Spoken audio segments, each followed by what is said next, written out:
Good morning friends. MPPSC with Solanki channel में आप सभी का स्वागत है। मेंस पेपर 2014 पेपर फर्स्ट के पार्ट ए के 3 मार्कर्स को हम डिस्कशन करेंगे आज। इसमें पहला क्वेश्चन है संस्कार, है ना। पहला क्वेश्चन जो दिया था 2014 में आया था वो संस्कार के बारे में पूछा था। तो संस्कार वाले हम लिखेंगे हिंदू धर्म में जीवन में पवित्रता लाने के लिए 16 संस्कारों का प्रावधान किया गया है। यानी हिंदू धर्म में 16 संस्कार प्रावधान है, जिनमें 3 संस्कार तो जन्म के पूर्व और 1 संस्कार मृत्यु के उपरांत किया जाता है। दूसरा जो क्वेश्चन था वो जैन धर्म के सिद्धांत के बारे में पूछा था। तो हम इसे इस फ्लो चार्ट के रूप में लिखेंगे। जैन धर्म के सिद्धांत है, प्रमुख सिद्धांत में 5 महाव्रत, त्रिरत्न, स्यादवाद, आत्मावादी है। तो 5 महाव्रत में है सत्य, अहिंसा, आस्तेय, अपरिग्रह, ब्रह्मचर्य। त्रिरत्न में है सम्यक दर्शन, सम्यक ज्ञान, सम्यक चरित्र। स्यादवाद में है सत्य के 7 स्वरूप है स्यादवाद में। आत्मावादी पुद्गल। और तीसरा जो क्वेश्चन आया था 2014 में 3 मार्कर्स में मैगस्थनीज के बारे में पूछा था। मैगस्थनीज आप लोग जानते हैं कि सेल्यूकस निकेटर का राजदूत था, चंद्रगुप्त मौर्य के दरबार में रहता था। मैगस्थनीज ने इंडिका नामक ग्रंथ लिखा। यह भारत पर लिखा गया प्रथम ऐतिहासिक ग्रंथ है ना। सेल्यूकस निकेटर का राजदूत चंद्रगुप्त मौर्य के दरबार में रहता था। मैगस्थनीज ने इंडिका नामक ग्रंथ लिखा तथा यह भारत पर लिखा गया प्रथम ऐतिहासिक ग्रंथ था। अगला क्वेश्चन है अजंता की गुफाओं के बारे में पूछा है। अजंता की गुफाएं, तो इसे इस रूप में लिखेंगे, निर्माण गुप्त काल में हुआ। कब हुआ? गुप्त काल में। इसका संबंध बौद्ध एवं हिंदू धर्म से है। यह महाराष्ट्र में स्थित है। गुप्त स्थापत्य का बेजोड़ नमूना है।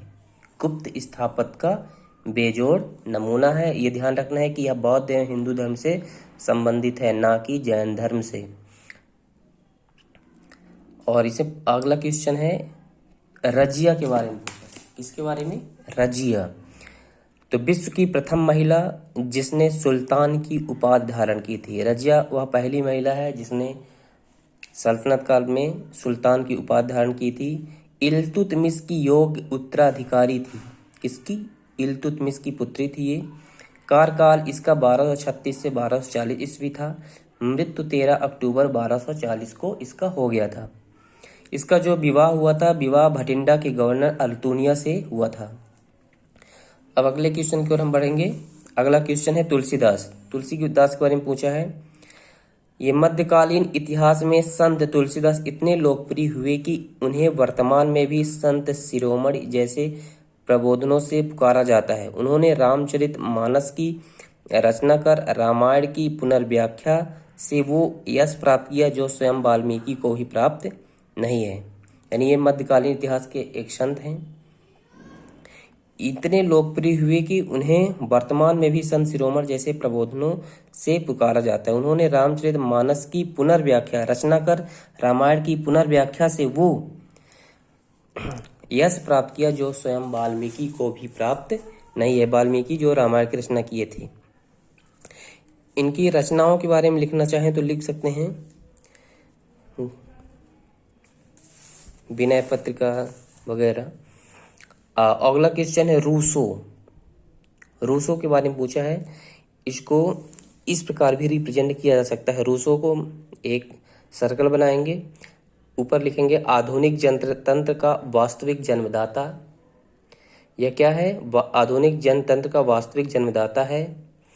ग्रंथ इसने सोशल कॉन्ट्रैक्ट एंड डिस्कोर्स लिखा है। जन्म 1712 ईस्वी को जेनेवा में, तत्पश्चात 1742 को पेरिस में आ गया। रूसो ने कहा था कि मानव जन्म से ही स्वतंत्र है, लेकिन वह सर्वत्र जंजीरों में जकड़ा है, जिसका परिणाम थी फ्रांस की क्रांति। इनका जो यह विचार था, इसी के आधार पर जो एक बुक लिखे थे सोशल कॉन्ट्रैक्ट, उसी के आधार पर यह क्रांति हुई थी। इसीलिए इन्हें आधुनिक जनतंत्र का वास्तविक जनदाता माना जाता है।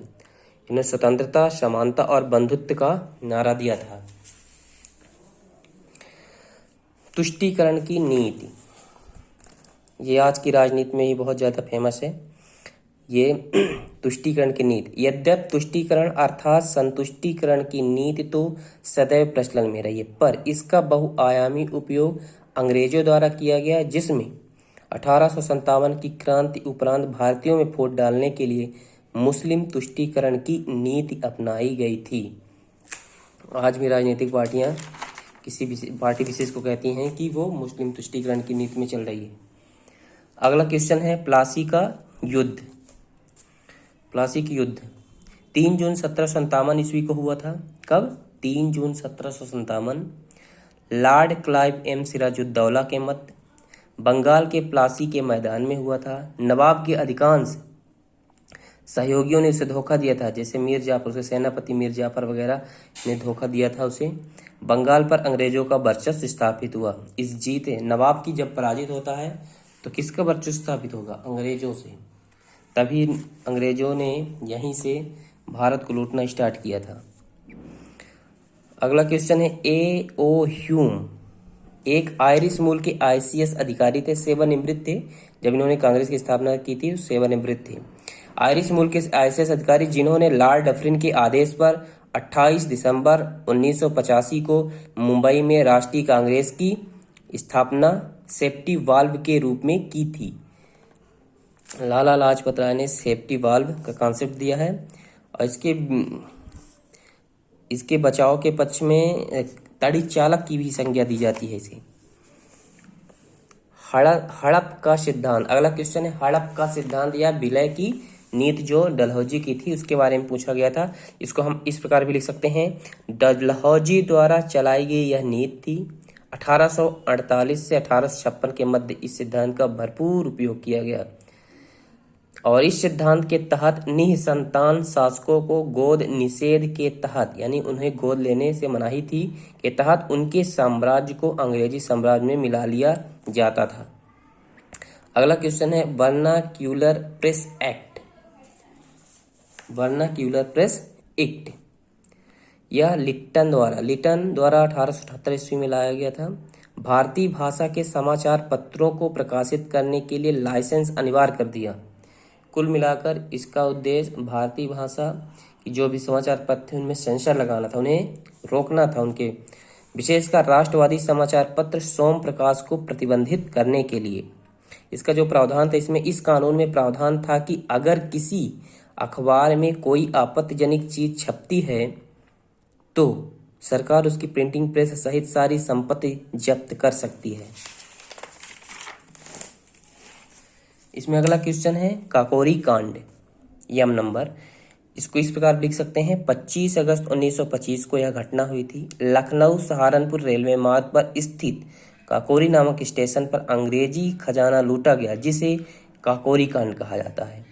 इसमें प्रमुख अभियुक्त जो थे अशफाक उल्लाह खां साहब थे, राम प्रसाद बिस्मिल, राजेंद्र लाहिड़ी, रोशन सिंह आदि। भारत छोड़ो आंदोलन, अगला क्वेश्चन है भारत छोड़ो आंदोलन के बारे में पूछा था। इसको ऐसे रिप्रेजेंट करेंगे प्रस्तावित। देखिए जब ये प्रस्तावित हुआ तो 1942 के वर्धा अधिवेशन में। फिर दूसरा है मुंबई के ग्वालियर टैंक मैदान में 8 अगस्त 1942 को पारित हुआ। प्रस्तावित कहाँ हुआ? वर्धा अधिवेशन 1942 में। पारित कहाँ हुआ? 8 अगस्त 1942 को ग्वालियर टैंक मैदान में, है ना, मुंबई में। और 9 अगस्त 1942 को प्रारंभ हुआ। गांधी का नारा था करो या मरो। यह देश का सबसे विशाल नेतृत्व विहीन आंदोलन था। इसमें कोई भी नेता नहीं था, सभी नेताओं को जेल में ठूंस दिया गया था। अगला क्वेश्चन है माखनलाल चतुर्वेदी। 1889 ईस्वी में होशंगाबाद में इनका जन्म हुआ। हिंदी साहित्य में भारतीय आत्मा के रूप में विख्यात ये विख्यात हैं। वे कुशल लेखक, पत्रकार, संपादक एवं स्वतंत्रता संग्रामी भी थे और असहयोग आंदोलन के समय जेल की यात्रा भी की थी। रचना इनके पुष्प की अभिलाषा जिसे बिलासपुर जेल में लिखा था बहुत प्रसिद्ध हुई। दोस्तों ये मेरा प्रयास कैसे लगा आप लोगों को, इसके बारे में ज़रूर बताएं कमेंट करके, और हमारे चैनल को सब्सक्राइब करें, लाइक करें और शेयर करें।